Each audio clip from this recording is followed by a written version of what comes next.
death. This is tremendously important to think about. Death is swept under the carpet in our culture. In the hospital, they try to keep you alive utter desperation. They won't take the nose, the mockery. Well, of course, we've made death howl with all kinds of ghouls. We've invented dreadful afterlives. I mean, the Christian version of heaven is as abominable as the Christian version of hell. Nobody wants to be in church forever.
under the carpet.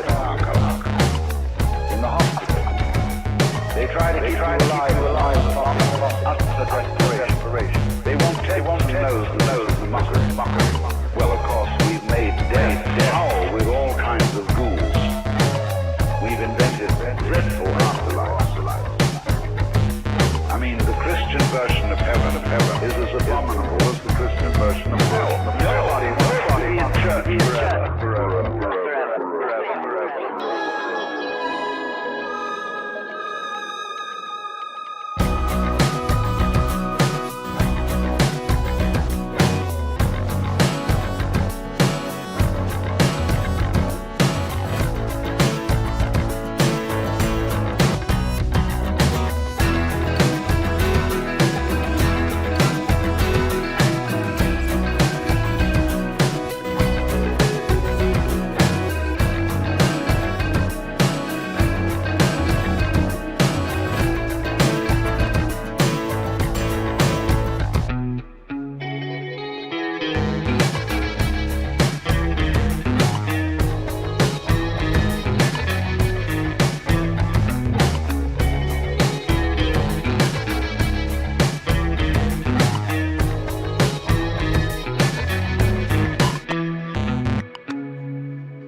death.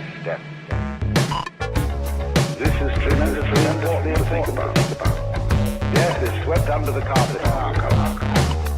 In the hospital, they try to keep you alive from utter desperation. They won't take the mockery. Well, of course, we've made death howl with all kinds of ghouls. We've invented dreadful afterlives. I mean, the Christian version of heaven is as abominable as the Christian version of hell. Nobody wants to be in church forever.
One out of place.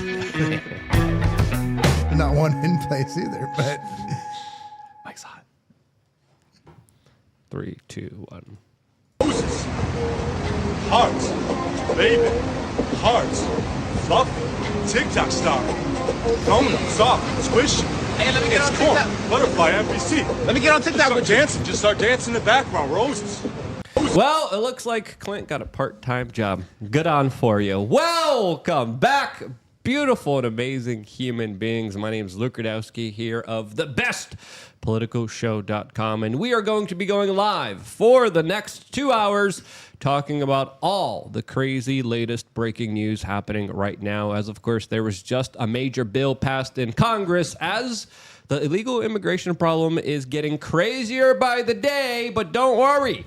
We're going to have troops all over the world and in your subway stations now, making sure that your safe. Lots to also talk about with what's happening over in India. All of that, plus a lot more, will be discussed for the next 2 hours. So make sure to share this broadcast with your friends, with your family members. We are live on multiple platforms. And then in 1 hour, we, of course, will be going exclusively to a free speech platform that allows us to speak freely. So share this broadcast with your friends and family members. It's more imperative than ever, and it's how these videos get out there. If you look at a lot of the mainline algorithms, they promote a lot of the bullcrap. They promote a lot of crap. They promote a lot of distractions. And independent media that tries to have real conversations about real issues usually is downranked, demonetized, and this is why we can't thank you enough for directly getting involved and sharing this broadcast when we are live. As of course, you could also participate in this conversation by simply signing up to LukeUnfiltered.com. The link is in the description, and you get the ability to actually call in to the show with your memberships. You also get a lot of other really cool things. Sign up right now. It's as cheap as $8 a month. Tomorrow, we're doing a really pretty spicy big show with some UFC stars. You're going to be able to be a part of that conversation, as you will get to call in just like you do today through your membership on LukeUnfiltered.com. That, of course, we're going to be putting in the chat room right now. We also will be reading Rumble rants, super chats, and we prefer you guys use mysuperchat.com, a service that only takes a 3% service charge and allows your text to actually show up on screen, and we will be reading any and all super chats during the proceeding of this broadcast, as we have a lot to discuss. And joining us for this conversation is a man of all trades, Mac Lobliner. Mark. I say we just go by Mac. Mac from now on. Mac Lobliner. It's I like a much it. better name. I think it fits me more. Like Mac. That's tough. He is a Mac truck, so it makes sense. The Mac Daddy. Yeah, That's right. Mr. Mac. The daddy for of the Mac. For the people who don't know you, how would you introduce yourself? So I'm an IFBB professional bodybuilder. I am the Chief Marketing Officer, TigerFitness.com, CEO of MTS Nutrition, creative of Outright Bar, founding partner of Ambrosia Collective, and I own a youth performance facility in Franklin, Tennessee called Legacy of Carbon. A lot of cool stuff going on. I do a lot. I get around. I get very bored. But right now I'm here on this amazing, amazing show. Let's go. Surrounded by amazing people. Let's go. Let's go.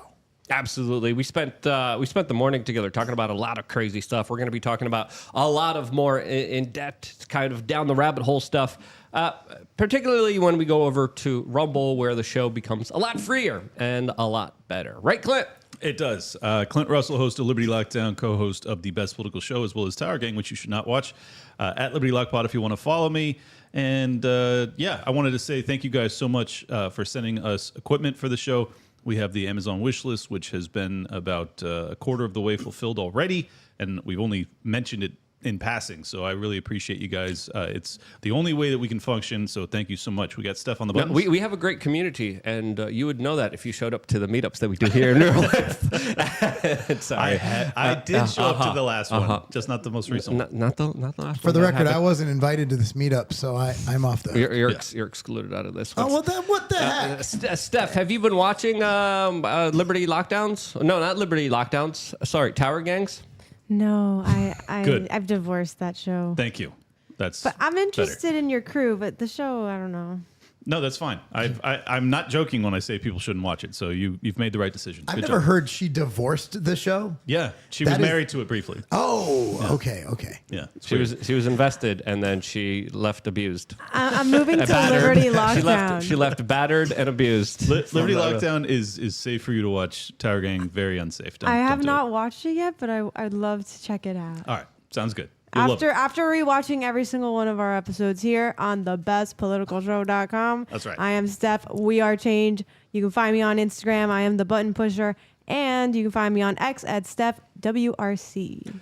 All right, let's just get right into it. As of course, right now we have some breaking news coming out of the U.S. House of Congress as they just passed the Laken-Riley Act. 251 votes to 170 nay votes, as the law now will require ICE agents to detain illegal aliens who are charged with local theft or burglary. Now, the bill still has to pass the Senate, still has to pass the presidency, as of course, I think there's even a chance here that a lot of the Democrats will be doing their best to try to destroy this bill in the Senate. And if it even gets to Biden, he probably will be vetoing it with the way things are going. As of course, individuals like Elon Musk are even surprised on social media saying, doesn't it seem odd to vote against deporting illegals who commit a crime? And yes, that's what we're talking about here, as 170 Democrats literally voted to keep criminals that illegally entered the United States to still stay in the United States when they are committing crimes against the local citizens here. Now, there's a lot of different points of views on this. There's a lot of different opinions on this. A lot of people are pointing to the crime statistics in Venezuela going down, crime statistics allegedly in New York going down. But as we know, a lot of the official government data is usually bunk. It's usually filled with crap, especially not just the crime statistics, but the inflation numbers. Almost everything the government presents us is a piling piece of stinky, family-friendly show doo-doo. And we can't trust it. We can't believe it. But for these House Democrats to say, hey, yeah, we're going to tell these guys to come in. Hey, they're going to rob you. They're going to hurt you. And we're going to keep them here, is just another slap in the face, I think, to average Americans who are paying attention, because there's no other way to interpret this other than they want you to be a victim. They want you to be victimized by these individuals, and they're saying it's A-okay. Why are they doing that? I don't understand it. Well, I mean, if you look at the statistics of crime in New York, okay, it's less than 300 people are committing all the crimes. And they're just letting them out every single time. So when you let in 10 million unvetted, illegal immigrants, so they're already proving that they will break the law to get what they want by coming over here, right? And not going through the steps that my mom went through, that a lot of people here who came here legally went through. They're showing that they will partake in criminal activity. So not only are we going by the standard statistic that very few people commit crimes, they commit a lot of them, but you're allowing 10 million of these illegal law-breaking people to come into this country. And make no mistake about it, the great replacement theory is something that was... And YouTube really doesn't like you talking about. What I'm meaning is replacing my toothbrush. Yes. But aside from my toothbrush... And his testosterone levels. Yeah, exactly. I'm saving you. I replaced the hell out of my testosterone. Yes, you did. So what's happening is they're bringing in a bunch of people. They don't seem to want them to leave, even if they commit crimes. Right. And if you've ever gone through the process of going to another country, I looked into emigrating over to Australia back in 2010. It's a meritocracy. Yep. They only let in the best and brightest. Yeah, I think you have to have like a business worth $1 million or invest $250,000 or something like that. And this is standard practice for most nations on Earth, because most nations on Earth are not interested in destroying themselves. But it seems like that's what the American political establishment, specifically the Democrats, are intending to do. It drives me absolutely crazy. And this is once again, you've been going to war with some of the libertarians that are open borders. It's like, this doesn't help anybody. I want to be very clear. If you allow those that come to America illegally to then break the law, violate property rights, which as a libertarian you ought to be very much in defense of. If you allow them to do that, it makes the entire domestic population look at the migrant population askance. It makes them start to distrust them, and broadly. And that's collectivist thinking, and I know that's not right, but that's just natural. If you see crime that's being allowed to be perpetrated and there's no consequences. I mean, just think about how far down the slippery slope we are, that you have the Congress. Like, why would this even need to be a bill?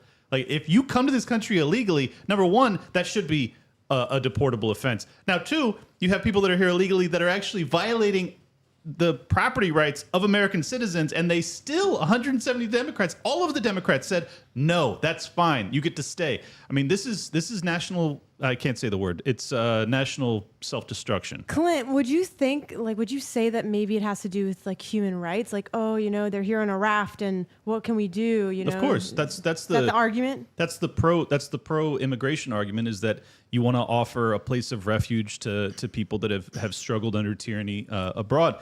I totally respect that. I mean, my family came across during World War I.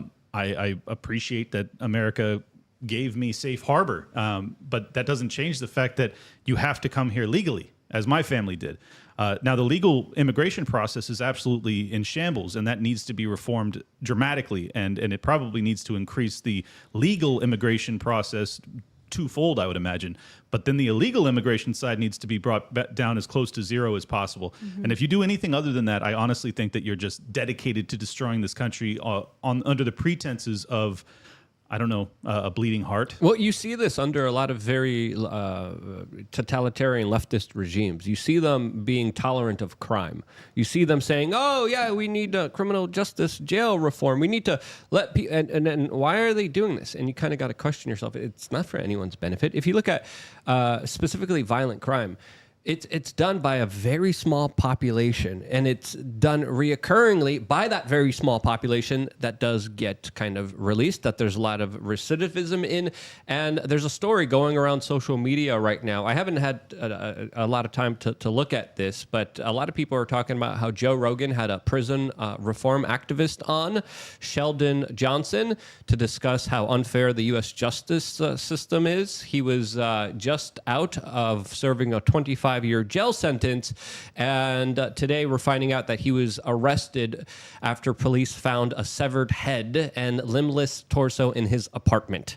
This is today. This is a guy that was on the Joe Rogan show saying, we need to make sure that there's prison justice reform, and I do agree. There does need to be reform to this system, as of course there's a lot of victimless crimes, but there's also a lot of violent criminals that are let loose or let go, that overwhelmingly commit the vast majority of all the violent crime. How do you deal with this kind of system from a libertarian point of view?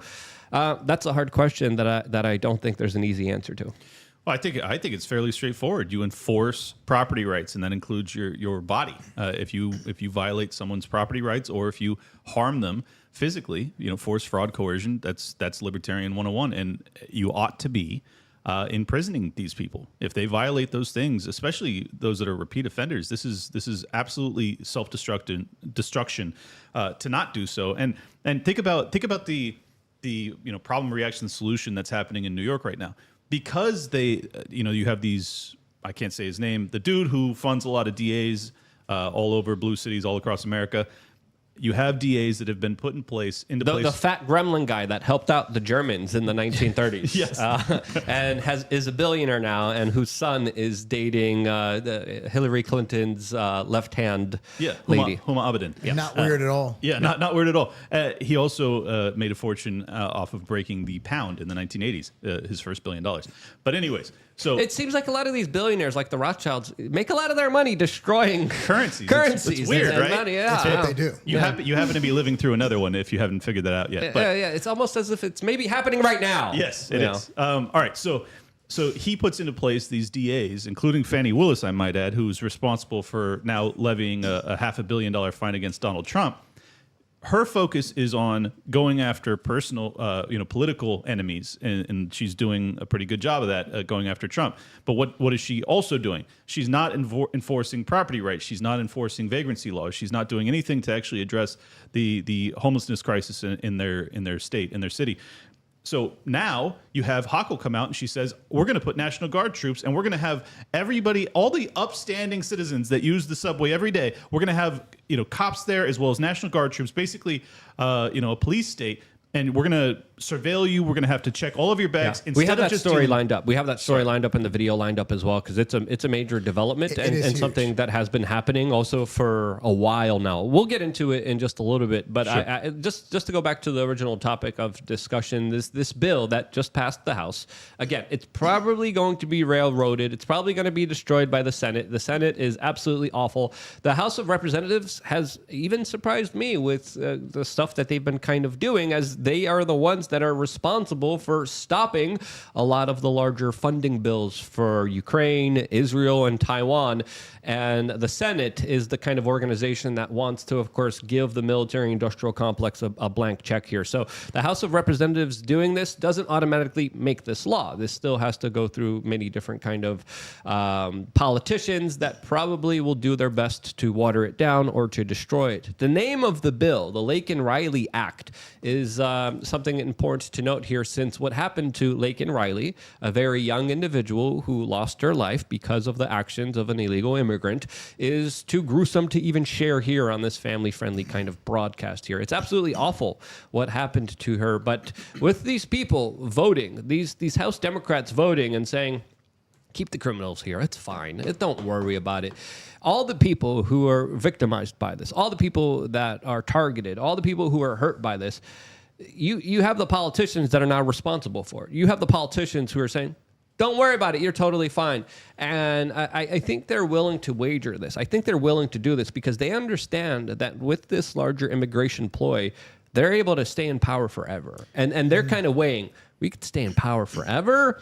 We could piss the people off now. And this is why this election is going to be a lot closer than we think. There's going to be a lot of shenanigans.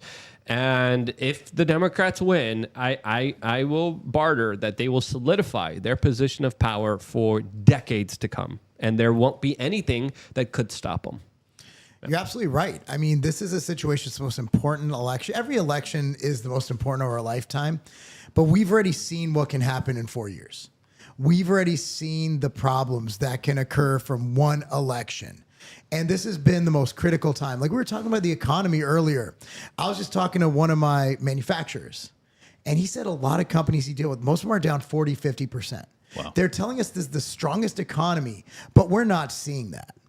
We're seeing an economy that people just can't afford to live, or they're going into debt. We just passed over $1 trillion in credit card debt as Americans, $1 trillion in personal credit card debt. And that's the highest interest rate bearing debt that you can basically hold. Yeah. So that's really bad.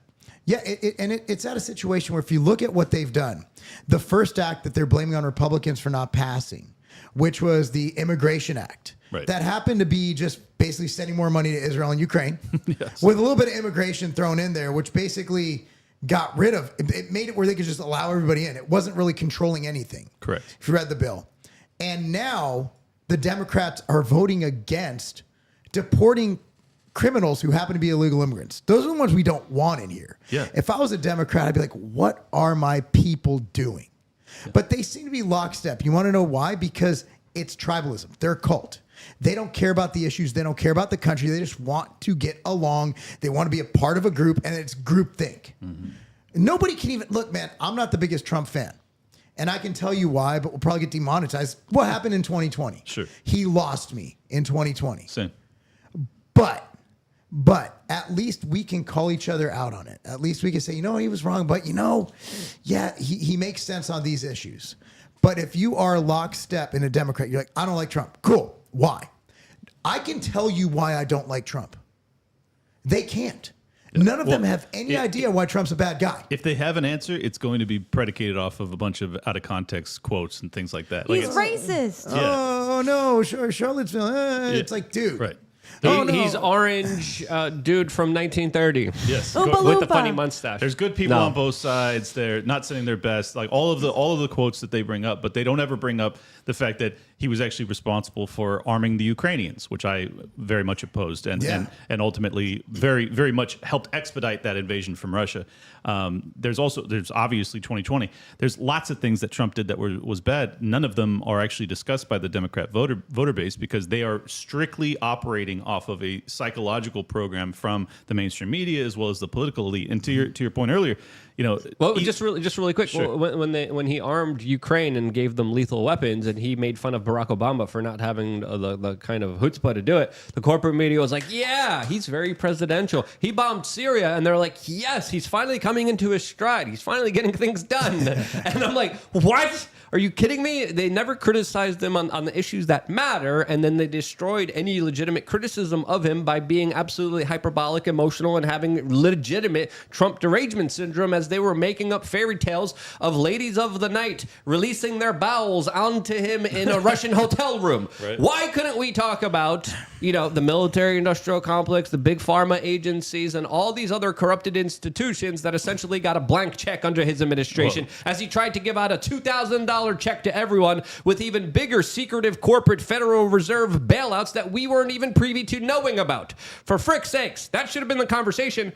Never had that because we have to talk about imaginary PP tapes. And collusion and all this. Yeah. And it was bullcrap. It was all lies. But who doesn't have Russian PP tapes? I mean, but to Luke's point, though, it's that the reason they don't bring any of that stuff up is because those are all the things that they support. Because these people are not they're not classical liberals at all. They're really just basically they're not surrogates. human. They're surrogates for the military-industrial complex. That's what they are, and the surveillance state. But to Elon Musk continues to bring up this point, and I think it's important people really grapple with this. The way congressional seat appropriation is delegated or divvied out is based off of per capita in the state. That doesn't have anything to do with citizenship. So that means that you're going to have more congressional seats out of the state of California and any other state that has these huge floods of immigration. And I think that's a big factor in why they want this. They want to have more Democrat congressional and senatorial, well, not senatorial because it's always two, but congressional representation out of blue states. That's like bare bones. And then you have an amnesty bill which allows them to actually become American citizens, in which case they vote. First and second generation migrants almost always vote Democrat. There you go. That's the answer. Someone in the chat room said, relax, Luke, volume. No, I will not. Do not relax. There's another, we have a Rumble rant from someone's username that I can't even read on this platform. I like him already. And I can't even, we'll ask that question on Rumble. We're going to try to remember you, Mr. Z. Can't say that. C, and then C, Mr. ZC. We'll get to you in a little bit. As of course, I think the situation on the border was perfectly visualized by Griff Jenkins. He's national correspondent from Fox News who released this video showing a Honduran migrant crossing Eagle Pass wearing a Biden-Harris 2020 shirt, saying this. Es el presidente y la vicepresidenta de los Estados Unidos. I have it on so they can let me in. Yes, that's the perceptions of a lot of people walking into the United States without going through a port of entry, without going through the blue glove TSA treatment, without being questioned by Homeland Security, saying, "Look, I support Biden. Get me in here." That's the ideology. It's that obvious. It's that clear. We're coming here. We're going to be supporting the guys who let us in here, and that's the deal that's made here. It's absolutely illegal. It's absolutely unconstitutional. It's absolutely criminal what they're doing because they are essentially going to be in power forever. And the Republicans, they're literally sitting on their hands. People are saying, "Well, the governor of Texas did something." Weak, pathetic, doesn't really amount to anything, as of course there's still people coming into this country, and a lot of the times he's just absolutely late towards addressing it, and those actions are insufficient compared to how many people already have entered the United States. So to me, this is a big problem, and this big problem is not going to be going away anytime soon. No, it's definitely not. And also, let's assume Trump wins. Okay. What's he going to do? Build the wall. He didn't, like the first president, he talked a lot, but he basically slowed people down. But Trump didn't really do anything. Now, Biden or whoever the heck's in charge, they're gangster. They're like, haha, we're throwing Trump in jail. And they're doing it, dude. Trump's like, I'm going to send Hillary to jail. Dude, he didn't do anything. He's like, no, I can't do it. I'm like, why not? They're doing it to you. Like, obviously, we see who has the bigger cojones here. Yeah. And it's not the Republicans. It's because he put Bill Barr as his AG when he should have put someone that was actually a true believer like Ken Paxton. I think had he gone that route, then maybe there would have been justice served. But the truth is he surrounded himself with the swamp and then he tried to defeat the swamp. That's just not how it works. You're going to have to bring in outsiders. You're going to have to bring in true believers. You're going to have to bring in people that are willing to risk their lives. And that's not what he did. So I think that a second term of Trump, I hear... Like I watch Timcast sometimes, and I hear them talk about Trump's second term, and it seems a lot to me like wish casting. Like they're just so desperate, and they're praying that this guy will actually do what he promised the first go around and his second go around because he doesn't have to run for re-election. Look, he might, but like the odds are obviously against it, and I'll grant that Biden has been a disastrous presidency. I say presidency because it's not really him that's doing anything. One other note I wanted to make is that I'm very frustrated with Karine Jean-Pierre, who's constantly talking about how Joe Biden has gotten more done in his first 3 years as president than any president in American history, and blah blah blah. And she constantly talks about how even with a Congress that won't pass anything that he wants, we've used more executive orders than any president. And it's like, all right, yeah, you're a tyrant, but then simultaneously, Joe Biden will say, I don't have the tools at my disposal to deal with the border issue. This guy's using executive orders to write off student loans. You think he couldn't deal with the border issue if he wanted to? Of course he could. He doesn't want to. This is all a dog and pony show. It drives me crazy. Yeah, but Clint, this time it's going to be different. This time Trump learned his lesson. This time he's actually going to drain the swamp, Clint. You're not paying attention. You're not following the plan. Yes. Just beyond that, I think we have something even bigger that I don't want to open this can of worms.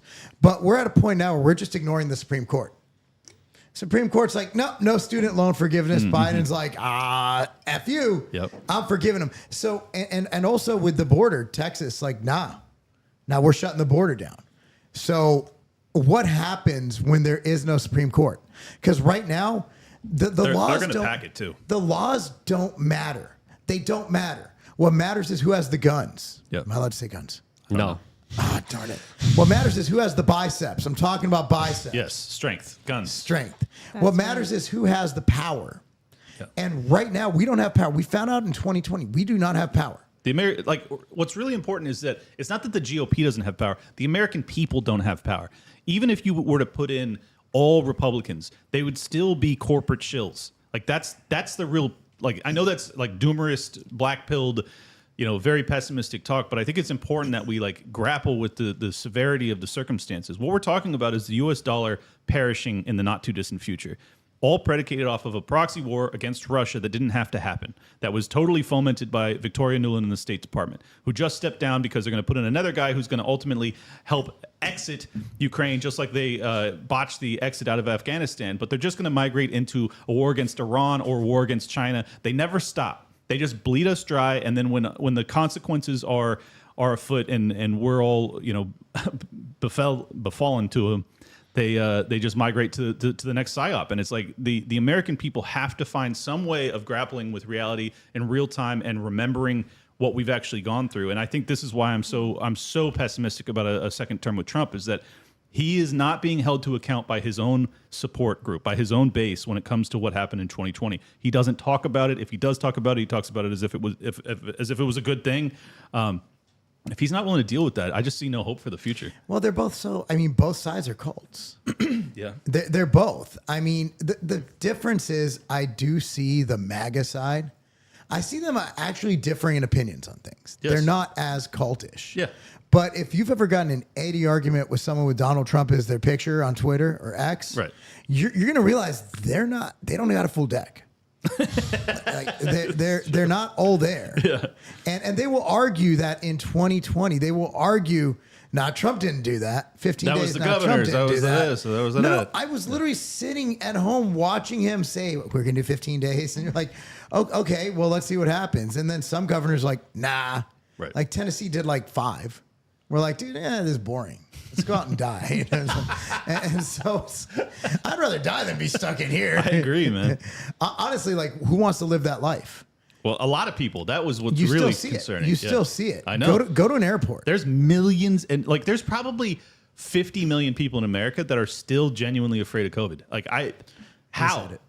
He said it. Clint. I would say the Kool-Aid is definitely strong on both of the sides, but I would say definitely the Kool-Aid is a lot stronger on the Democratic You're side. absolutely I right. think their notion of just reality is just lost. These are individuals that, let's be honest here. A lot of them aren't in the best shape. A lot of them are emotionally unstable. A lot of that has to do with the poisoning of the diet. A lot of that, I believe, the modern kind of Democrat is a perfect creation of a mixture of Bill Gates and corporatist eugenicist policies that are being practiced on the general public, and the people who were susceptible to it fell victim to it in a way where biologically and mentally they are totally different human beings than some people who do have critical thinking skills, that are able to control their emotions, that aren't ruled by anxiety, that aren't ruled by depression.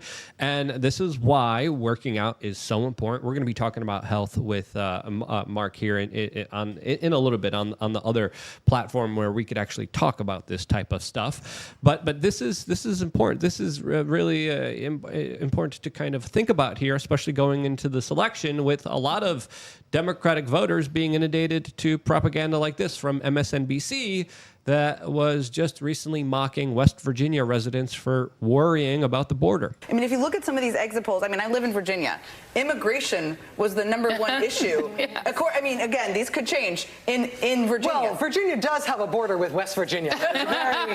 Very contested area. Build a wall. Like, what? I mean, if you These people obviously don't understand the severity of the situation, and they excuse it. They make fun of it. They're just like, oh yeah, this isn't affecting the people of West Virginia. The people of West Virginia have been absolutely screwed by a lot of the bigger kind of globalist environmental policies that have robbed them of any proper kind of way of life. If you look at manufacturing, if you look at energy policies, these are things that have been absolutely stripped away from the people of West Virginia that are suffering more than I would say almost any other state in the union right now. If you look at the population there, and I've traveled around West Virginia, I've stayed in West Virginia for a while. These are not people that are doing good. These are people that are absolutely suffering, and they have literal MSNBC people mocking them like they're some kind of individuals that don't matter to them. And they don't, because a lot of these people are in major metropolitan areas. They're in places like New York City. They're in places like San Francisco. They're in places like Washington, D.C., and they live in their little bubble, and they have their little friends, and they keep regurgitating the same kind of echo chambers. And yes, Donald Trump supporters, right-wing people also have their own little echo chambers, but at least they're more willing to step out of it. They're more willing to even listen to outside perspectives and opinions. Meanwhile, the people on the left, they're not even willing to do that. Automatically, when they get a different idea even proposed to them, they automatically get things like an anxiety attack. They get filled with fear and panic just by listening to other concepts and ideas that they weren't kind of privy to, or their controllers didn't let them kind of entertain or even think about, which is crazy. I mean, this is what a lot of people are saying. We're going towards a situation where society is so bifurcated that the two sides are going to be apart and will never come together ever. Yeah, well, it's the proletariat versus the bourgeoisie, but the Democrats don't recognize that they are, in fact, the upper class echelon that are totally detached from reality, and it's largely the Republican voters that are on the other side of it. It's kind of an inverted world because they perceive themselves to be the defenders of the downtrodden, but in truth, they do everything in their power to make their lives miserable. And the reality is that they're cloistered away in their penthouse. All of the migrants that may work in D.C., they can't afford to live there. So they're still surrounded by all of their old friends. Well, all of the migrant class lives over in West Virginia or wherever. And also they compete for the blue collar jobs, which puts downward pressure on the incomes of the poor Republican voters in those states. So when they say that the number one issue they're concerned with is immigration, you should listen to them. Now, whether you agree with them or not, you should still listen to them. Someone in the YouTube chat said, hey, libertarians have an echo chamber too. No, they don't. They're too busy to set up an echo chamber because they're fighting each other all the time about hating each other. I've wasted so many hours of work this week arguing with my own people. Yeah. So here's the deal. I would say the libertarians have the opposite problem. We don't have enough of an echo chamber at all. We need an echo chamber is what we need. We need to build one today, go out back. So the thing is, it all boils down. I'm going to bring up student loans and how this connects to this. Okay. So the richest people in America are college educated. Okay. So there's a lot of poor people who didn't go to college. You can't forgive their loans because they never had the money to take out the loans. They never had the opportunity. A lot of tradespeople who are living paycheck to paycheck who can't get by. Yet the Democrats, the elite, they feel that they are suffering because they can't get extra frappe in their latte, that they need to forgive their student loans. That is, if you boil it down, I'll put it to you this way, and I don't care if they find it. I got neighbors, I'm going to say plural so you can't nail it down, who are living in $2+ million homes, who put in 400,000 plus pools. Pools cost a lot in Tennessee. It's all rock. Wow. They're in their mid 40s and they still owe on their student loans. So you have Joe the plumber, who's a very nice guy, by the way, very good guy. Joe the plumber is not getting what they're getting. By you giving them something that he's not getting, that is an unfair competitive advantage. You are essentially screwing Joe out of the money that Becky, this rich, has. Right. I hate Becky. I hate Becky. My wife knows who Becky is. She's like, man, I hate Becky too. Hopefully Becky doesn't watch Luke's show. So that's what's happening here is they do believe that them not being able to get, again, extra stuff on their on their latte. Right. They think that's a problem because they're in this elitist bubble. And they just they are controlling, and the Democrats have become the haves. And MAGA, the deplorables, have become the have-nots, which is the opposite of what, when I was younger, I used to perceive politics to be. Yep. I used to think the Republicans were those stodgy guys with the friggin' cigar and the stupid little Monopoly guy outfit. Those rich capitalists. Bingo. And Democrats were just, hardworking students and labor people and union people and teachers. Well, they're still teachers, and they're indoctrinating our children. So that's what has changed. So I cannot vote for the party of the elites. I've always been anti-elite. Same. So, I mean, it would probably benefit me in the bracket. No, actually, I'm screwed either way. But at the end of the day, that's what's happened, is we keep crediting and giving stuff to people who have stuff. And the rich get richer and the poor get poorer. The rich get richer. It's not just the student loans either. It's also corporate bailouts. I mean, the Democrats are just as guilty of the Republicans of handing out sweetheart deals to the corporations. And this is completely counter to their rhetoric. I mean, Elizabeth Warren is supposed to be the warrior princess against the banking institutions, but it's a total dog and pony show. It's a total fraud. And she's waging war on one of the few technologies that has actually uplifted some of the poorest people in our society, that of course being Bitcoin, which she just really freaking hates. Even though because she works for the banks. Exactly. But how anybody can take people seriously who lie about their entire race? It's like at the end of the day, if someone's a lying scumbag, they're a lying scumbag. That doesn't change based on what they're lying about. If you're a liar, you're a liar. She did it to get into Harvard. That is crazy. Imagine if I lied about being black. Right. Well, or I'm just, we were filling out for a retailer the other day, and it's a company that really likes the DEI stuff. I can say DEI. I can say that stuff. Yeah. And I'm just trying to play YouTube for now. So they anyway, haven't caught on yet. The first thing they have on there is any officer of your company, like black, blah, blah, blah. And one of it was like transgender. And I'm like, why don't I just say I'm transgender, dude? That's one thing that YouTube really doesn't like you talking about. But I am, so they can't discriminate against me. That's right. He is. So I'm not Mac anymore. I'm Marcy. Just add a Y at the end of the name. No. He was born Marcy. Now he's Mac. Relax. I was? Yeah. Well, that sucks. You're too jacked to be Marcy still. Oh, no. Testosterone is a great drug, man. Trend's a hell of a drug. I do not endorse that statement. As we have a YouTube, as we have a YouTube super chat from Daniel George. It's his first ever YouTube super chat. Thank you so much, Daniel George. And you said, why don't we frame the crimes committed by criminal aliens as hate crimes?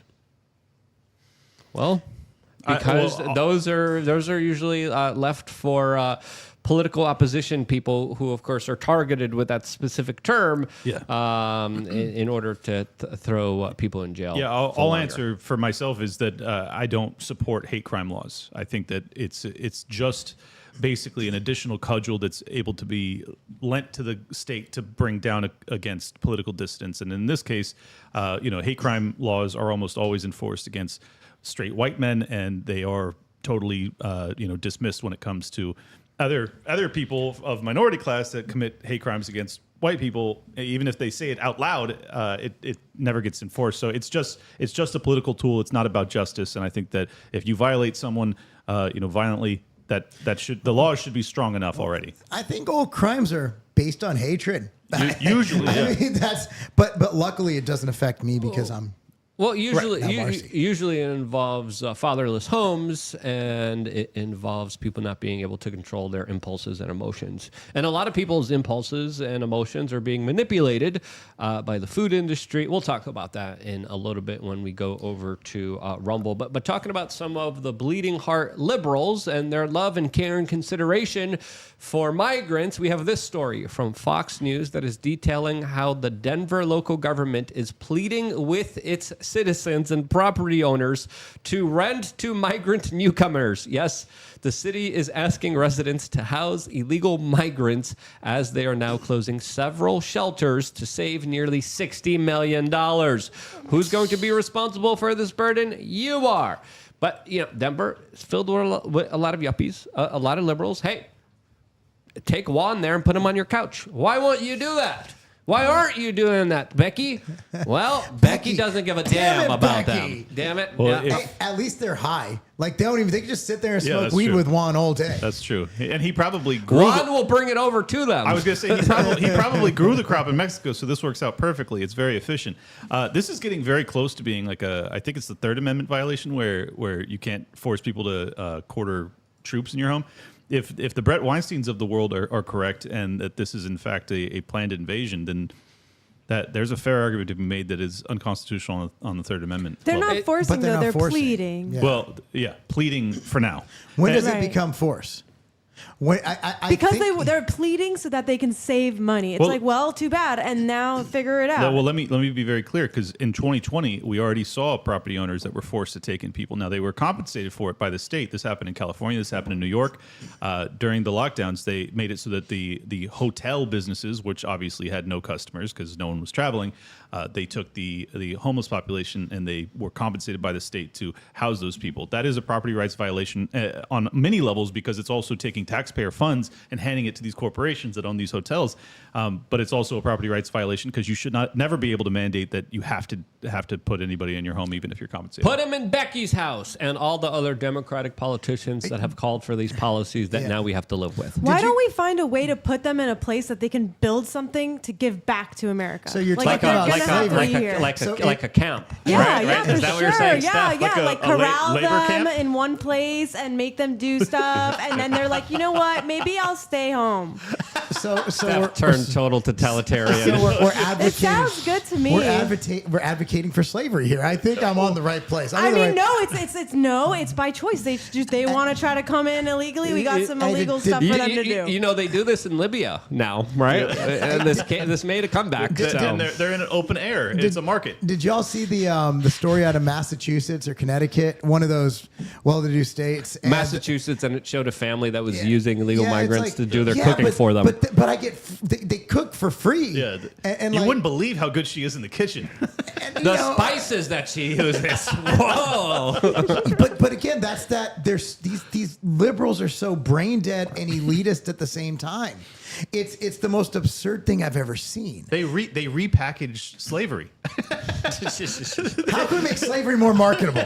It's almost brilliant when you think about it. I wish I would have thought of it It first. seems like an Owen Benjamin bit, but like the liberals came up with it. It's incredible. But they're loving and caring. They're doing it out of the goodness of their heart. So it's okay that they're racist and bigoted and are using essentially new forms of slave labor. Poor Lupe is just sweating in the kitchen. Just like Kelly Osbourne is just smoking and clean it up, slave, clean it up. I love it. In fairness, I think that the policy ought to be that this is actually the libertarian answer was Hoppian framework would be that if you want to bring in a migrant, you have to offer them a job and you have to also take on liability for their cost of health care and everything else. Now, I don't think that Becky was doing that with Lupe, but I'm just saying, if you wanted to actually have a reasonable framework that doesn't put the burden of this migration on to the taxpayer broadly, that's the answer. That's actually a libertarian answer that ends up satisfying all needs. I think Stephanie has been hanging out with totalitarian Ian Crossland for too long. I know, that was funny. She organically came to the conclusion of internment camps. No, I'm not trying to say anything. I'm just saying day camps, it's, just it's labor illegal, camps. right? They're just going to make shoes Look, and the clothes. idea is this: if they're going to come here illegally, how about they give back instead of take? So you're saying they should join the military?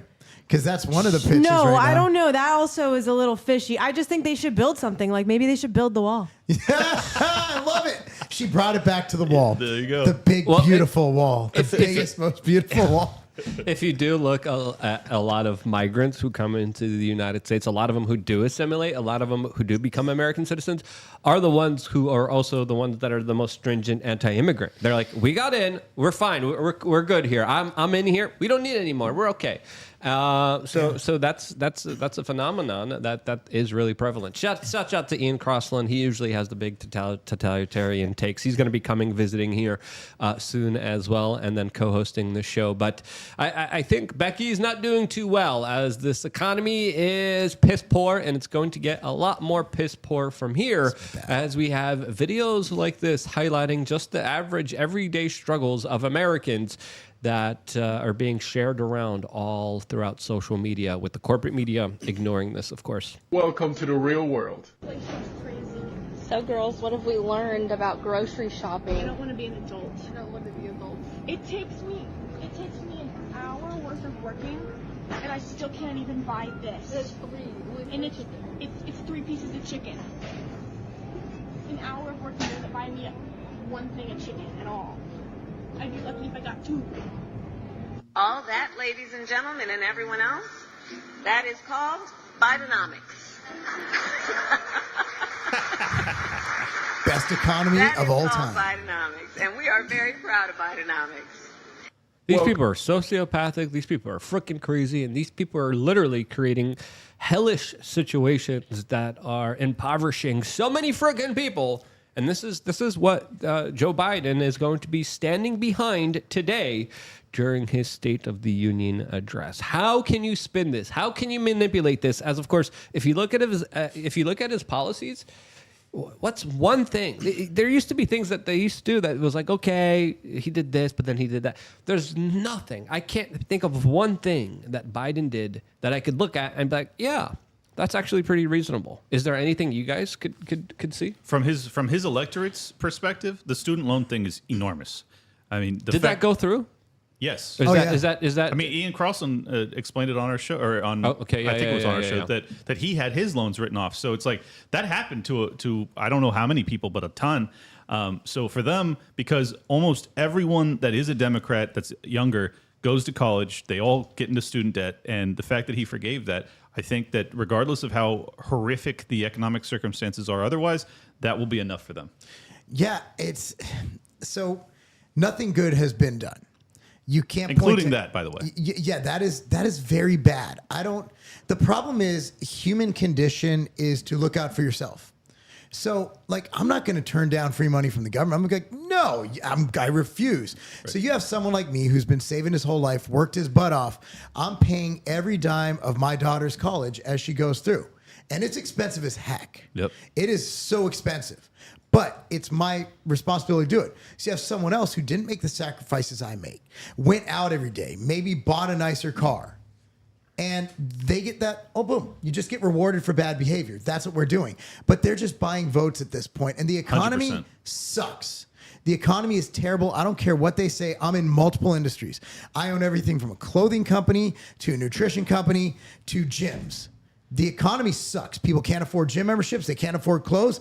And they damn sure can't afford as many supplements. They can't afford food. People are hurting. Now, there are ways to get around that. I think people need to be more budget conscious. Sure. You know, don't shop at Whole Foods if you can't afford it. And I love Whole Foods. I can afford it. But if you have to shop at Walmart, get off your high horse, shop at Walmart. Right. Aldi. Costco. Or start growing your own food, or start a relationship with a farmer in your community, and then work something out with them where you actually maybe are able to even volunteer for a little bit in exchange for that. There's so many different ways. You have to get creative. But spending your money in the corporate structure on things like Netflix, on all these other kind of larger psyopses that are really weaponized psychological tools against us is also something that people need to realize. But you made some good points as well. You absolutely need a side hustle at this point. You just have to get through this and hope that something changes, or you just have to keep working. Look, this is the one time in history, we've never been here, where if I want to make some extra money, I turn on my phone, I could deliver food. Okay, this is the one time where you can cut back. You don't have to have your $8 Starbucks. You can go and you can brew coffee at home, or you can do something else.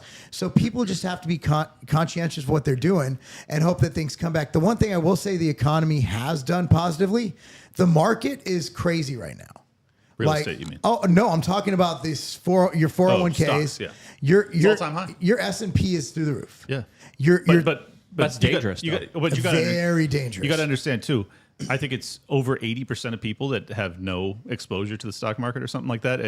I mean, with pensions, probably 40% of people have any sort of exposure, and most people view that as like that's their retirement plan. Yep. The other asset class that is absolutely going gangbusters is real estate. Once again, that's the majority of people don't own houses, so.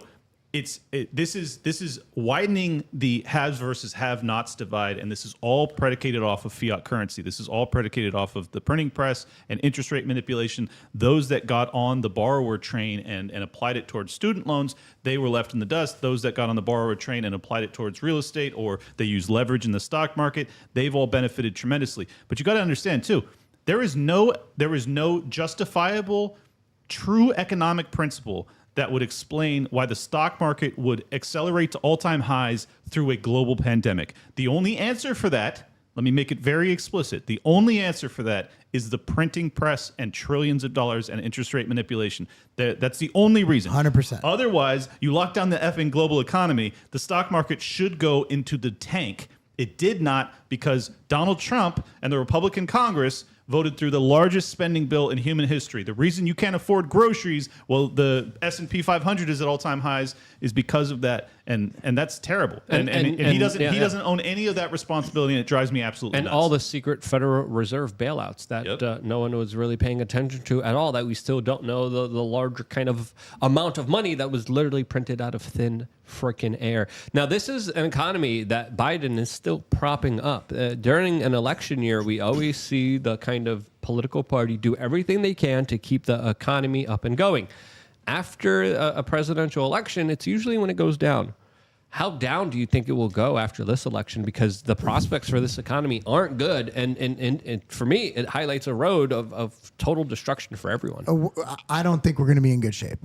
I don't see. I'm praying that something happens, but I don't see this ending well, because the fact of the matter is, millennials cannot buy houses because they're priced out of their own market, and you get all these corporations buying up the housing, the BlackRocks. And the immigration also makes housing more sparse and more valuable because people need it more, and therefore rents and property go up. Yeah, supply and demand. Yeah. So we're in and also, like, for the builders, we'll build more homes. They can't get the loans at rates that make sense to build more homes. Right. Well, and also it takes multiple years to do a larger housing development, and they have no guidance, they have no clarity as to what interest rates will be 24 months from now, so they won't start those projects because they're too nervous about the Fed policy. Exactly. So we're in a horrible situation now. And speaking as a business owner, as someone who has to look at these books, like, companies are having to re-strategize.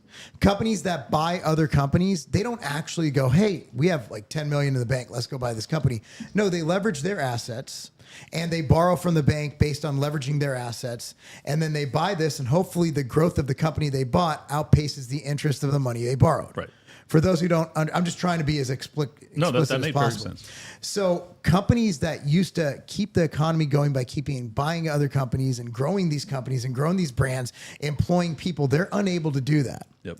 So you're seeing a complete slowdown of that part of the economy, which is businesses acquiring other businesses, which is buyouts, which are things that create jobs, create employment opportunities. But the key here is that the reason that they can't do that is because the printing press was turned on to maximum overdrive, and now the inflationary pressure is so significant that the Federal Reserve is now forced to hike interest rates, which makes those loans that he's describing untenable.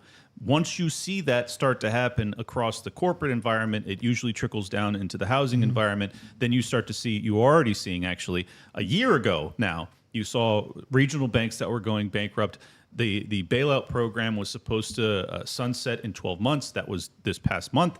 And already you are seeing additional banks that are upside down and going bankrupt. And they're saying that for the banks that aren't bankrupt, their profit margins are down 40% because no one's refining, no one's buying homes. So they're all in the red, and it's going to get significantly worse. The Democrat policy right now is just trying to get them over the finish line, trying to get them into the White House again in November, and then everything is going to implode.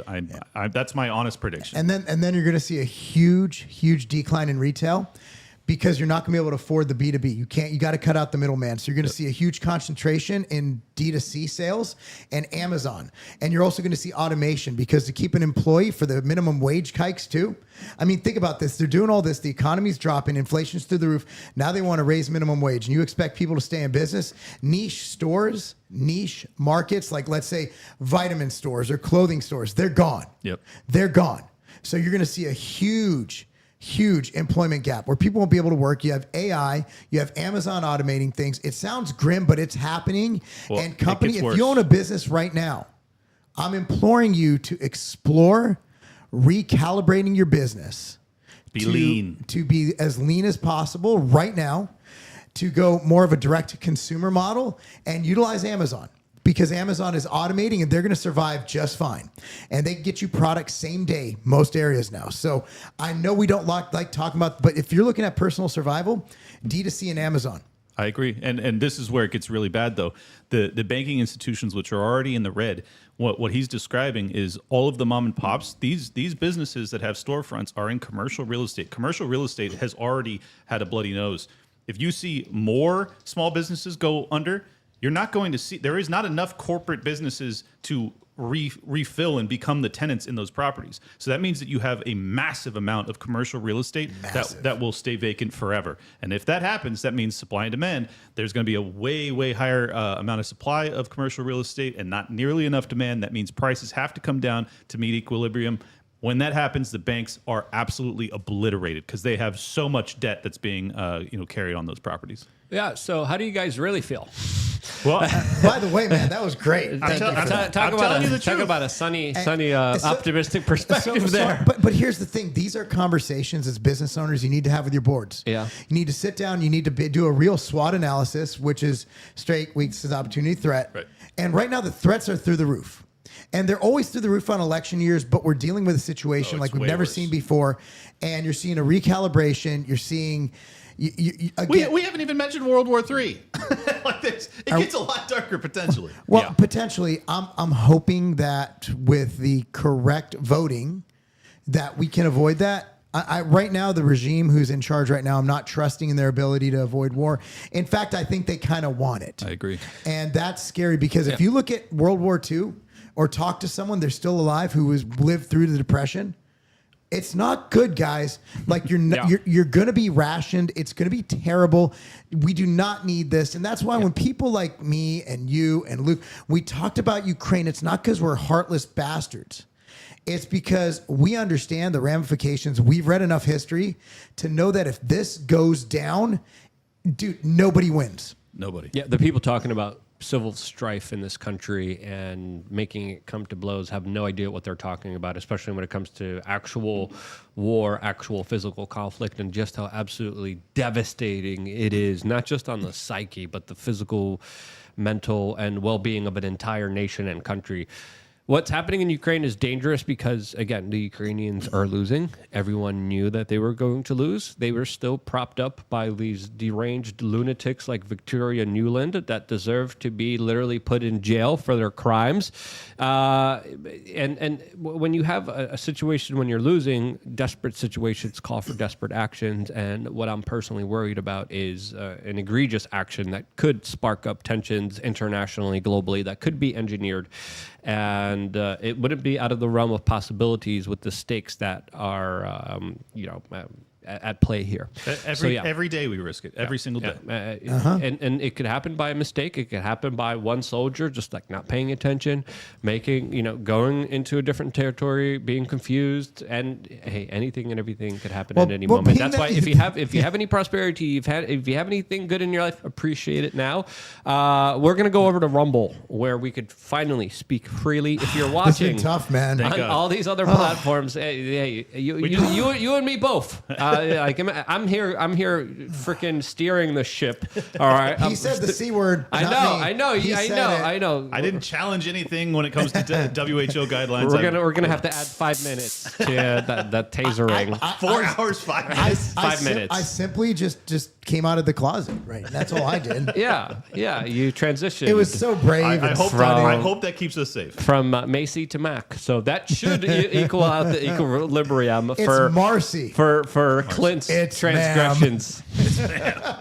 So we're going to continue the conversation. If you're watching right now, we're going to be going to members' phone calls in about 30 minutes. So if you are a member of LukeUnfiltered.com, you could still sign up. You could still go to the Telegram channel. We got one caller lined up, but you could call in about 30 minutes. So sign up to LukeUnfiltered.com. Support this independent media organization. Times are tough. We're feeling it too. And we definitely appreciate all of your support, all of your super chats and everything. We're going to be talking about India, Ryan Garcia, Charles Barkley, lots of really crazy topics that are a little bit too spicy to talk about here on this platform. So we now are going to be transitioning like Mac did to Macy. All on Rumble. He hates ours. Like, what is going on today? On rumble.com. And again, you want to find us, go to rumble.com, scroll down, and we are here in the picks category. Just scroll down a little bit, and you could see my buff, strong body here next to the puny, pathetic body of Macy right here in the right hand corner. Are you sure? It's the one joke you can't make with him. It's just Macy, so mean. Macy. Dude, you've been reading the comments, dude. I get the meanest things. People think that calling me small is an insult. Macy, as we move over from these other platforms, where can people find you and support your work? Me? Yes. I thought you were talking. Okay. I'm sorry. You're Macy now. Come on. Okay. So at Mark Lobliner, MarcLobliner, and on YouTube at Tiger Fitness, Tiger Fitness. So Mark Lobliner or Tiger Fitness everywhere. At Liberty Lockbot on X for me. If you want to support my work, a great way to do that is to subscribe over there. I'll follow you back. Liberty Lockdown's the show. I will be back on YouTube in a few weeks. Still on my suspension. Sorry. How long is that suspension? I'm on 2 strikes, so I gotta wait for one to fall off because I can't risk a third. So, and then Rumble is where I'll be doing my regular show, Liberty Lockdown. You can subscribe on Rumble, obviously, and don't miss a show. And subscribe on RSS to both the Best Political Show and Liberty Lockdown so that you never miss an episode. The audio-only version is awesome, too. That's it. Don't watch Tower Gang. Steph.